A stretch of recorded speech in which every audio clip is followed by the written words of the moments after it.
Dewa Obat Terkuat. Bab 245. Ada bekas kekejaman di matanya. Jika Anda bukan orang yang beracun, Anda bukanlah seorang suami. Siapa bilang orang-orang di dunia bawah adalah orang-orang yang paling kejam dan tercela? Orang yang kejam tidak peduli di lingkaran mana mereka berada. Orang-orang di lingkaran bawah tanah, yang mengenakan jas dan dasi, masih bisa membuat orang ketakutan ketika mereka kejam. Kalau begitu aku akan melanjutkan sesuai rencana. Liu Kun berkata. Jiafan menahan aura pembunuhnya dan mengangguk ringan. Dia melirik Liu Kun. Adikku sudah meninggal. Sekarang, orang yang paling kupercayai adalah kamu, Liu Kun. Terima kasih, Tuan Jia, atas kepercayaan Anda. Liu Kun berkata dengan hormat. Aku tidak akan membiarkanmu jatuh. Jiafan mengangguk, pergi. Ya. Liu Kun berbalik dan pergi, lalu berhenti di depan pintu. Su Huan ada di sini dan berkata dia punya urusan bisnis besar denganmu. Saya pikir dia akan menjadi kandidat yang cocok. Jiafan menyipitkan matanya, baiklah, saya mengerti, biarkan dia masuk. Liu Kun berjalan keluar pintu, dan Su Huan masih duduk di aula. Tuan Jia mengizinkanmu masuk. Setelah Liu Kun selesai berbicara, dia pergi. Su Huan berdiri, berjalan cepat ke kantor Jiafan, mengetuk pintu dengan lembut, lalu membuka pintu dan masuk. Tuan Jia, maaf mengganggu Anda. Su Huan berjalan mendekat dan tersenyum. Duduk. Jiafan bersandar di sofa dan menghela nafas panjang, saya sibuk sepanjang hari dan membuat Tuan Su menunggu lama. Dari mana sana? Su Huan berkata, Tuan Jia adalah seorang pebisnis besar dan memiliki banyak hal yang harus dilakukan. Saya sangat bersyukur bertemu dengan saya ketika dia punya waktu. Dia mengambil cangkir teh yang didorong oleh Jiafan dengan kedua tangannya, dan sikap hormatnya membuat Jiafan segera tahu bahwa Su Huan sedang dalam masalah dan tidak punya jalan keluar lain. Jiafan tidak berkata apa-apa, menundukkan kepalanya untuk minum teh, dan tidak melihat ke arah Su Huan, menunggunya berbicara. Tuan Jia. Su Huan menyesap tehnya dan tersenyum. Dia tahu bahwa semua orang adalah seorang veteran. Jika dia tidak mengambil inisiatif, Jiafan tidak akan bertanya, aku punya masalah dengan bisnisku akhir-akhir ini, dan aku ingin melakukannya. Mengambil pekerjaan darimu lagi. Hasilkan uang untuk menghasilkan uang. Dia tidak bisa meminjam uang, dan jika dia melakukannya dia akan segera diusir oleh Jiafan, tetapi masih ada peluang untuk kerjasama bisnis. Saya tidak kekurangan orang di sini. Jiafan tersenyum dan berkata, tidak mudah bagi semua orang untuk berbisnis dan mereka semua ingin menghasilkan uang. Tuan Su, Anda harus mengetahuinya. Itu wajar. Su Huan berkata, tetapi Tuan Jia tahu tentang saya. Saluran penjualan saya dapat memastikan bahwa barang-barang Tuan Jia dapat dikirim kembali dengan selamat. Saya pikir Tuan Jia mengetahui hal ini dengan sangat baik. Bukannya mereka berdua belum pernah bekerja sama sebelumnya. Saat dia berada dalam kondisi paling gemilang, Jiafan berinisiatif untuk menemukannya beberapa kali dan ingin menggunakan salurannya sendiri untuk mengirimkan barang. Dia takut risikonya terlalu besar, jadi meskipun dia punya banyak uang, dia tetap tidak berani. Kamu benar. Semua orang tahu kebenarannya dan bisa mempercayainya. Jiafan mengangguk, hal ini tampaknya sangat berisiko, dan kebanyakan orang tidak berani mengambilnya. Jika Tuan Su tertarik, tentu saja saya akan menyambutnya. Tetapi untuk uang ini, sejujurnya, pasar sedang tidak bagus sekarang, dan jika kita ketat, saya khawatir saya tidak akan bisa memberi Anda harga sebelumnya. Su Huan sudah siap mental untuk datang meminta bantuan, tapi bagaimana dia masih bisa mendapatkan kondisi sebelumnya? Berapa banyak? Dia bertanya langsung. Ini 80% dari harga sebelumnya. Saya tidak bisa membiarkan kerja keras Tuan Su sia-sia, bukan? Jiafan tersenyum. Tentu saja, dia harus menurunkan harga, jika tidak, Su Huan tidak akan lengah. Bisnis bergantung pada hati masyarakat. Hanya dengan berbisnis dengan hati masyarakat, situasinya dapat dikendalikan. Oke, harganya tidak masalah. Su Huan tidak ragu-ragu. Dia membutuhkan dana sekarang, dan itu adalah dana dalam jumlah besar. Bekerja sama dengan Jiafan akan menjadi yang tercepat. Kalau begitu sudah beres, saya akan menunggu telepon Tuan Jia. Su Huan berdiri, Jiafan juga berdiri, dan keduanya berjabat tangan. Kebetulan ada banyak barang. Kalau sudah siap, saya akan menghubungi Anda. Anda juga harus bersiap. Melihat Su Huan meninggalkan kantor, Jiafan mencibir. Orang yang disalahkan ada di sini. Lin Yi, kamu membunuh saudaraku, dan aku harus membalas dendam. Sebaiknya kamu menikmati hari-hari terakhirmu. Mata Jiavan penuh dengan niat membunuh. Pada waktu itu, di dalam mobil mewah, Liu Kun mengemudikan mobilnya sendiri. Seorang pria muda duduk di kursi belakang, dengan seorang wanita cantik di kedua sisinya, berusaha sebaik mungkin untuk melayaninya.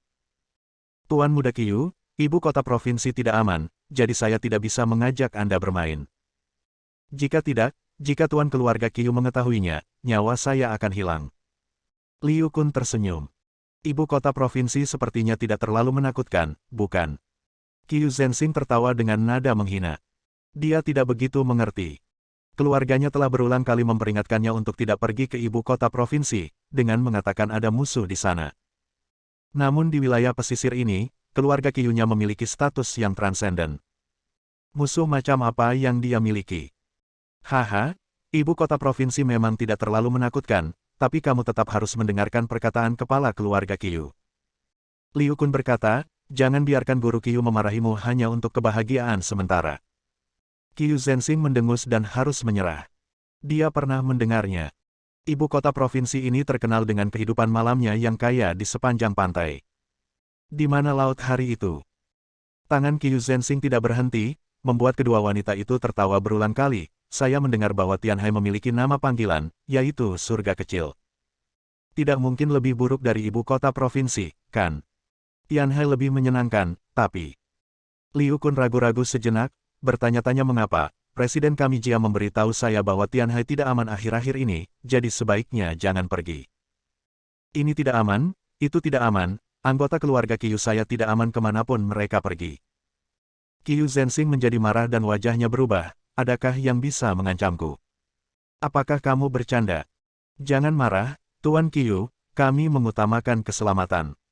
Liu Kun tersenyum dan berkata, jangan khawatir, Tuan Jia telah membuat pengaturan. Ketika Anda datang, saya harus membiarkan Anda bersenang-senang apapun yang terjadi. Qiu Zhenxing mengabaikannya. Pergi ke Tianhai. Dia tidak peduli. Jika ibu kota provinsi tidak aman, maka dia akan mendengarkan. Bagaimanapun, ayah dari keluargalah yang secara pribadi memberitahu saya bahwa ada musuh yang tidak bisa dianggap enteng. Dia dapat mendengarkannya, tetapi siapakah Tianhai? Itu hanya kota kecil, dan dia benar-benar tidak mengerti di mana letaknya yang tidak aman. Tuan Qiu, ini. Liu Kun sedikit malu, saya benar-benar tidak bisa menahannya. Jika saya membawa Anda ke sana, Tuan Jia akan membunuh saya. Parkir. Qiu Zhenxing tidak memiliki banyak kesabaran dan segera meminta Liu Kun untuk menghentikan mobilnya, dengan sedikit rasa jijik muncul di wajahnya. Biar ku beritahu, tidak ada seorang pun dari keluarga Qiu yang berani melakukan apapun jika mereka hanya berjalan di sepanjang pantai. Dia mendorong wanita itu menjauh dan duduk di kursi pengemudi. Dia sama sekali tidak peduli dengan Liu Kun, beritahu Jia Fan bahwa aku menunggunya di Tianhai. Setelah mengatakan itu, dia menginjak pedal gas dan pergi. Liu Kun sedikit menyipitkan matanya saat dia melihat mobil itu menghilang dari pandangan. Tuan Jia, Tuan Qiu telah pergi ke Tianhai. Anda menebaknya dengan benar. Kemarahan orang ini tidak dapat digunakan untuk memprovokasi seorang jenderal. Apakah semuanya sudah diatur? Sudah diatur. Kedua wanita itu adalah veteran dan tidak akan mengecewakan Tuan Jia. Liu Kun menutup telepon, dan ekspresi mematikan di wajahnya menghilang seketika, digantikan oleh rasa hormat. Dia memutar nomor lagi dan berdiri tegak, tidak berani bersikap tidak sopan. Meskipun dia hanya sedang menelepon, Hu Yidao tidak ada di depannya. Tuan, semuanya berjalan dengan baik. Misi saya selesai. Bab 246. Bagus, kamu melakukan pekerjaan dengan baik. Di sana, suara Hu Yidao terdengar. Liu Kun menutup telepon, menarik napas dalam-dalam, dan matanya berangsur-angsur berubah. Dia telah tinggal bersama Jia Fan selama bertahun-tahun untuk mencapai titik ini. Dia bahkan mempertaruhkan nyawanya beberapa kali untuk menyelamatkan Jia Fan dan hampir kehilangan nyawanya. Hanya karena perkataan Hu Yidao. Dia masternya, dia bisa bunuh diri, apalagi menyamar. Liu Kun tidak mengatakan apa-apa lagi, dia memberitahu Jia Fan dan melaporkan situasinya kepada Hu Yidao. Sekarang tinggal tunggu hasilnya, tunggu sampai Qiu Zhenxing mati. Dan Qiu Zhenxing tidak akan pernah berpikir bahwa ketika dia berpikir untuk pergi bersenang-senang, seseorang sudah mengincarnya dan membunuhnya. Saat ini, dia sedang mengendarai mobil, dan ada dua wanita cantik di kursi belakang. Bahkan jika dia memiliki standar yang sangat tinggi, keduanya dapat menarik perhatiannya. Tidak ada tempat di mana keluarga Qiu saya tidak berani pergi, kata Qiu Zhenxing. Wajahnya penuh dengan penghinaan. Dia sama sekali tidak takut pada Tianhai. Bahkan jika itu adalah ibu kota provinsi, dia tidak menganggapnya terlalu berbahaya. Jika musuh yang disebutkan dalam keluarga cukup mampu, bukankah dia sudah membalas dendam selama bertahun-tahun? Karena mereka tidak berani, tentu saja mereka tidak memiliki kepercayaan diri dan kekuatan untuk melakukannya. Tuan Qiu, saudara Liu tidak akan membiarkanmu pergi ke Tianhai. Bukankah buruk bagimu pergi seperti ini? Benar, jika terjadi sesuatu, kita berdua akan celaka. Kedua wanita itu tertawa main-main. Apa yang telah terjadi? Qiu Zhenxing mencibir, aku akan mengajakmu berjalan-jalan di sekitar Tianhai dan bersenang-senang. Kalian berdua, layani aku dengan baik.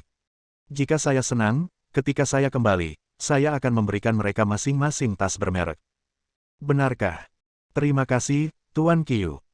Tuan Qiu, bagaimana kalau kami berdua melayanimu sekarang? Sebuah tangan lembut telah terulur dari barisan belakang, dengan lembut melingkari leher Qiu Zhenxing, perlahan meraih kerahnya, dan membelai dadanya. Jari-jarinya halus, dan perasaan menyentuh ujung jari seperti jejak listrik, yang membuat Qiu Zhenxing tidak bisa menahan diri untuk tidak mengutuk. Pelacur bau, apakah kamu menguji konsentrasiku? Dia melihat ke depan dan melihat hutan kecil di pinggir jalan tidak jauh dari sana.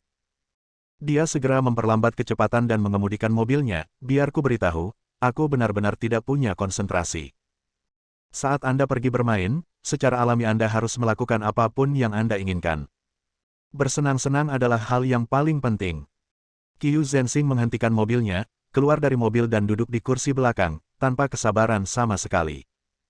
Ruang kecil yang sesak tidak terkesan menyedihkan, melainkan mengasyikkan.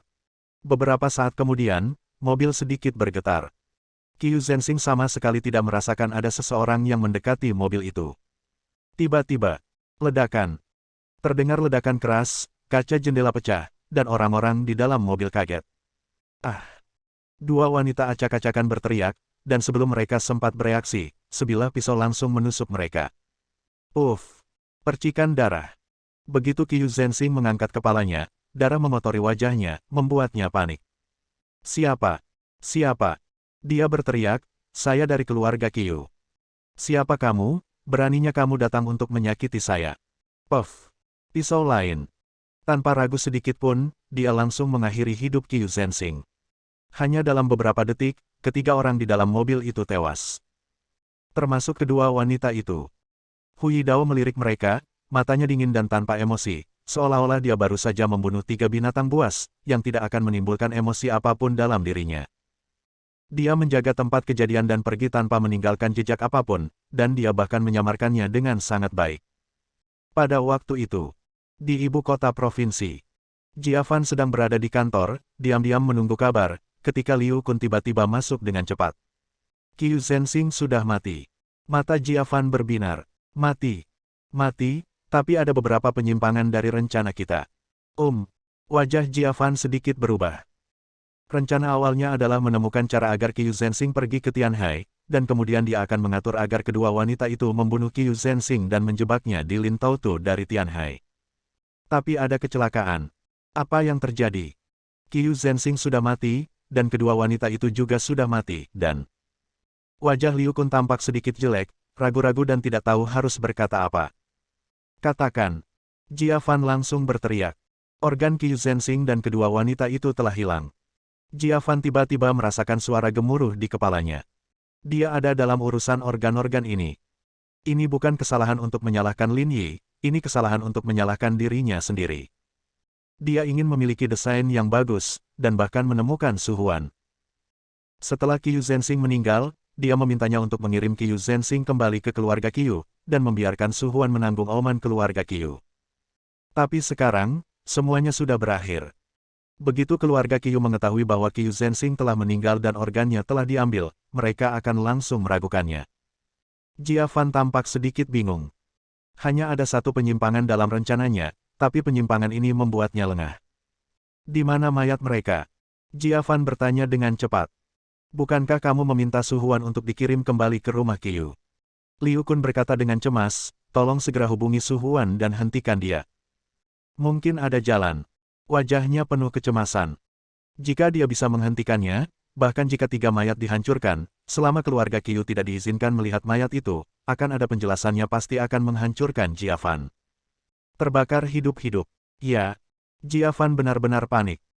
Dia bekerja sama dengan keluarga Qiyu dan paling mengetahui sifat keluarga Qiyu, jadi dia berani mengambil risiko dan menggunakan kematian Qiyu Zhenxing untuk membuat marah keluarga Qiyu dan meminta mereka membunuh Lin Yi dan kemudian membantu Zhang Gen untuk membalas. Namun siapa sangka api ini akan membakar kepalanya sendiri. Selama tubuhnya dihancurkan, masih ada ruang untuk menyalahkan orang-orang di Tianhai. Jia Fan menelepon Su Huan, tetapi tidak ada yang menjawab telepon.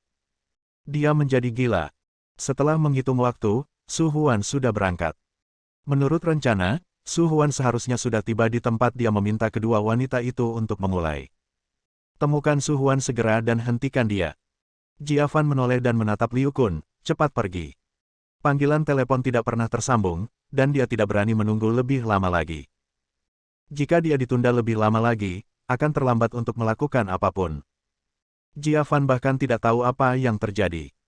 Segalanya seharusnya sesuai rencananya, tetapi mengapa tiba-tiba menjadi seperti ini? Ya. Liu Kun menatap wajah Jia Fan yang benar-benar pucat, Tuan Jia, jangan khawatir, anggota keluarga Qiyu pasti tidak terlalu bias, dan pihak lain mungkin tidak akan berhasil.